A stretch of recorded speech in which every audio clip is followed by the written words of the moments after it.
Olá, para você que nos acompanha em mais um episódio do Abstract. Hoje aqui estamos com o professor Matsuda, com o Luiz Otávio Matsuda, o coordenador do curso de Fisioterapia. Eu, Josibuda Matsuda, professora do curso de Fisioterapia, com o nosso ilustre convidado, Dr. Bruno Mangili de Paula Rodrigues, esse eu precisei usar cola aqui, para falar um pouquinho sobre a neurobiologia dos canabinoides, uma perspectiva para a terapia da dor. Eu acho uma temática bem nova, bem recente, assim, uma coisa interessante para a gente estar falando a respeito de novas possibilidades aí na questão da dor. Passo a palavra, doutor Bruno, para você se apresentar, falar um pouquinho da sua formação, para a gente te conhecer um pouco melhor. Eu queria agradecer ao convite, A instituição é maravilhosa. Minha formação, eu sou biólogo, eu fiz tanto o bacharel quanto a licenciatura, e desde cedo eu tenho essa relação com o comportamento e com os fármacos muito íntima, assim, Eu sempre me aproximei muito, eu sempre gostei muito desse conteúdo. E no início da minha graduação eu trabalhava com termorregulação, não com CBD, mas ao longo da minha graduação eu comecei a ganhar esse grande interesse pelo comportamento, por doenças mentais, E consegui no mestrado e no doutorado seguir carreira nessa área de doenças mentais, trabalhando com ansiedade e uso de CBD na redução desses efeitos, No meu mestrado eu utilizei várias doses do CBD para tentar tratar ali no modelo de presa-predador, onde eu colocava o modelo animal frente a uma serpente venenosa alimentada, e ali ele expressava comportamentos muito próximos do que você entende como ansiedade e depressão em humanos, Já no meu doutorado eu consegui desenvolver uma coisa mais interessante, que é, não sei se vocês têm conhecimento, o cervídeo, o Bambi, muito conhecido pelo filme, ele é um animal muito difícil de se trabalhar em cativeiro. Ou ele nasce em cativeiro, ou ele é coletado da vida selvagem e trazido para o cativeiro para tentar se estudar nesse cativeiro, porque é impossível estudar na vida natural, É um animal que fica meses sem se alimentar, é um animal que se machuca muito, é muito estressado, ele entra em que a gente pode chamar de comportamento de pânico muito facilmente. Então, não existia essa lacuna, não existia um fármaco que você conseguia manipular o animal, onde ele ficava calmo, onde melhorava o consumo de alimento desse animal ali.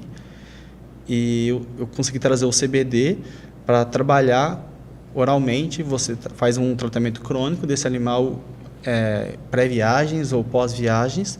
Então, facilitou muito a manipulação disso, Inicialmente, a gente agradece, a sua vinda para cá, Ribeirão Preto, é uma cidade quente, veio para o sul aqui do Brasil, mas trazendo assim uma calorosa contribuição científica, principalmente no que tem a ver com a dor, Dr. Bruno? E a gente vê que existem vários medicamentos para a dor e para o sistema nervoso central, que trabalham com esse mesmo eixo. Seria essas moléculas que você estuda uma esperança para novos medicamentos que vão estar surgindo aqui no mercado? Com certeza, Porque a área da farmacologia canabinoide, ela ocorreu uma paralisação, graças ao medo, moralidade, e ela tem se reinventado depois a gente conseguiu purificar, Os professores conseguiram purificar, dividir o que é o THC, o que é o CBD, todas as moléculas dentro dessa planta, Então, facilitou o estudo mais focado do CBD isolado, do THC isolado. Então, você consegue pegar agora, por exemplo, o CBD e tanto usar ele em adjunto a outros fármacos que já são utilizados para a dor, como também tratar diretamente utilizando apenas o CBD,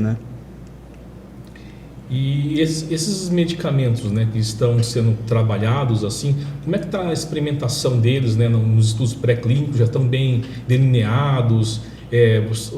O local que você está trabalhando assim, estão conseguindo manipular tecnicamente esses modelos animais?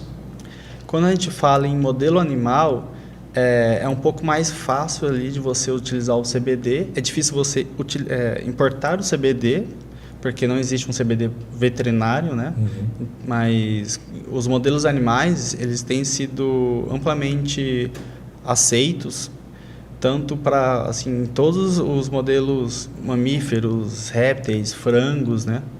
Então, tem se utilizado o CBD tanto para a redução de dor nos animais, como também ganho de carne, ganho de peso, qualidade de carne, né? Não só na parte do modelo animal para a produção, como também que você possa transferir esse conhecimento para a saúde humana.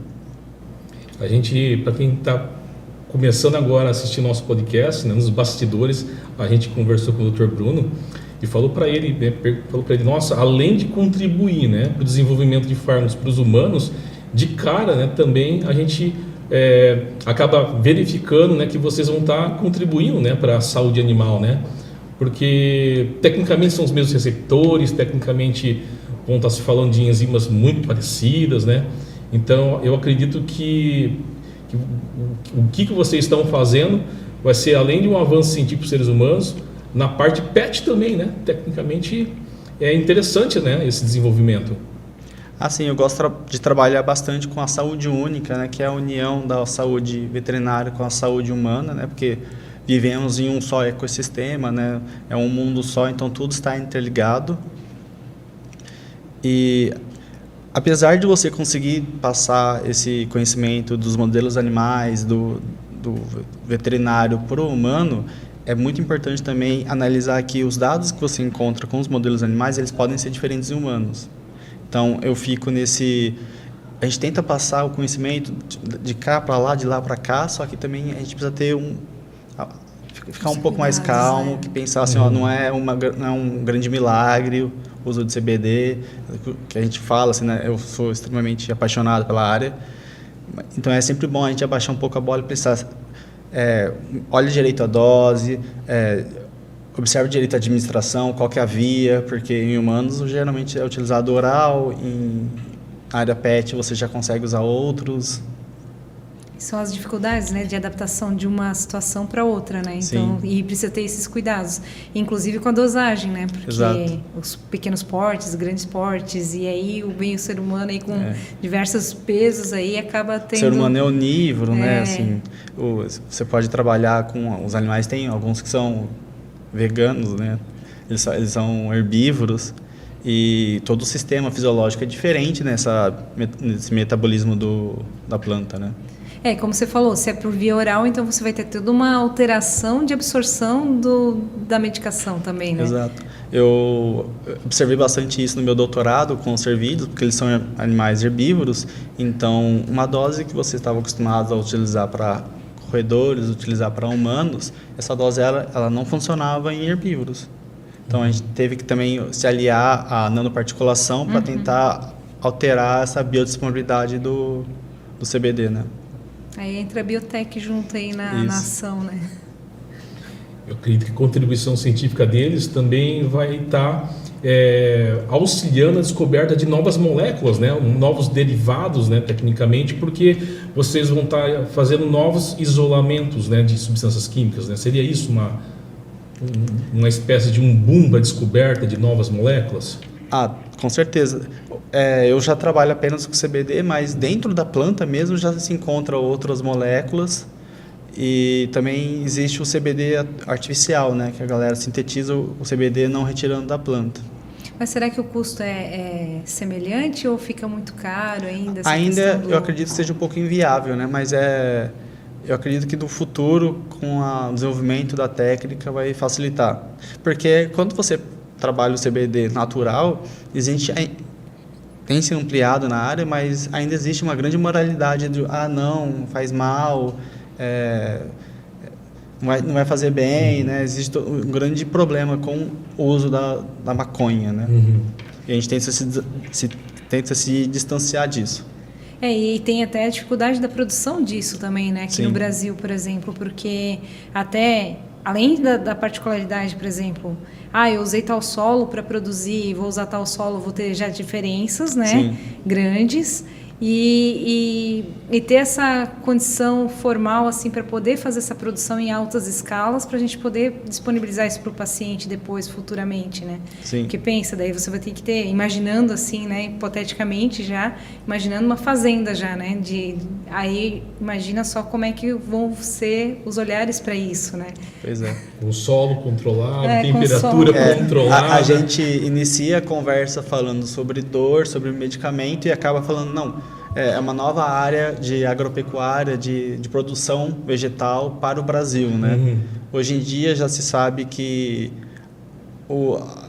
a planta que é utilizada como produção vegetal da maconha, ela é um pouco diferente que você vai usar nos Estados Unidos, como você vai usar aqui no Brasil, né? Porque a planta ela depende muito da quantidade de umidade, de calor, de sol, para ter essa proporção THC e CBD. E aqui no Brasil a gente não vai conseguir utilizar essa cepa de planta com uma grande proporção de CBD, né? Aí vai ter esse mais porém esse, também, né? Essa situação aí.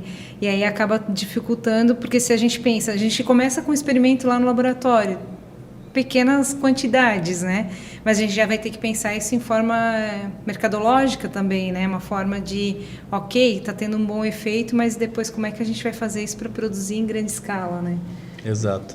E para quem nos assiste, né, a gente comenta um assunto tão polêmico que é o uso da maconha, mas os ativos dela, nós temos receptores, né, para os ativos dela, nós temos uma quantidade de enzimas, né, que vão estar trabalhando na sua remoção. E uma das coisas assim que a gente está focando, né, nesse encontro multidisciplinar é a dor, mas também tem a questão da saúde mental, né, que também é um medicamento que pode ser aplicado para essas condições, né, relacionadas à saúde mental. Ah, com certeza.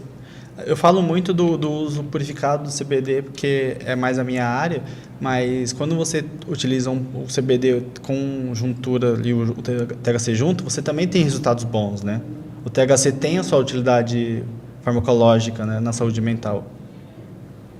Que hoje parece que todos os modelos, né, de receita medicamentosa do paciente envolve um medicamento que trabalha na linha nociceptiva, mas também tem um medicamento que trabalha na linha ansiolítica, antidepressiva, né? Uma associação, né? Então fica impossível dissociar, né, essas áreas. É só pensando assim, por exemplo, no caso de um paciente, agora fugindo um pouquinho da ortopedia, né, do trauma, né, ortopédico ali, é um paciente com fibromialgia. Exato. A gente trata a dor usando anti-inflamatórios, sim, analgésicos, mas tem que usar sempre um antidepressivo, um ansiolítico junto associado, para ter um bom efeito para o tratamento, Isso. né? E é ali que o uso dessa farmacologia utilizando o CBD e o THC, junto com outros medicamentos para a dor, tem um grande ápice, né? Um grande desenvolvimento, porque o CBD ele vai auxiliar também nessa área da saúde mental do paciente, bem relacionado a essa dor crônica, essa dor fibromialgia, né? Da face emocional, né? Da dor. E estávamos conversando anteriormente com o pessoal da enfermagem, né? E a questão quando o paciente, agora voltando para a questão do paciente ortopédico, trauma, né? Ele vai com uma sequela muitas vezes para casa, né? E aí esse paciente ele vai ter um envolvimento, além da dor, ele vai ter uma questão de saúde mental envolvida. Então, acaba respondendo a situação, esses novos medicamentos que estão vindo aí, quem sabe para auxiliar esse paciente também nesse processo de cura dele, né? Ah, com certeza. Eu vou deixar uma deixa aqui como a minha pergunta final, né, para a população, né, representando a população assim, na sua opinião, você acha que a população vai ainda receber muitos benefícios com essa descoberta, né, das substâncias derivadas de canabióides, por exemplo? Eu tenho completa certeza que sim. Trabalhado essa moralidade sobre a planta, né, sobre o uso da maconha em si, o CBD, os canabinoides ainda tem muito o que ser descoberto, muito o que ser pesquisado e ajudar a sociedade, né? Hoje a gente tem muitos desafios aqui ainda no Brasil, né, sobre isso. Eu acho uma situação ainda que tem muito a avançar ainda nesse quesito aí. Até porque foi muito difícil, né, para a população conseguir entender, para as pessoas conseguirem entender que hoje a morfina que ele toma hoje no hospital é uma molécula que já foi sintetizada a partir de uma planta, né? E aí vai, tecnicamente. Mas é um estágio, né? É um estágio de evolução. A gente torce para dar certo, a gente torce que as pesquisas também a cada dia se evolua cada vez mais, né? Que vocês, pesquisadores, consigam trazer novas drogas no mercado, e a gente tem que agradecer, né, a presença de vocês. Então, dessa forma, terminamos o nosso papo incrível sobre os canabinoides para dor com o nosso convidado, Dr. Bruno. Muito obrigada pela sua presença. Eu que agradeço. E não deixe de nos acompanhar nos próximos episódios. A gente se vê até a próxima.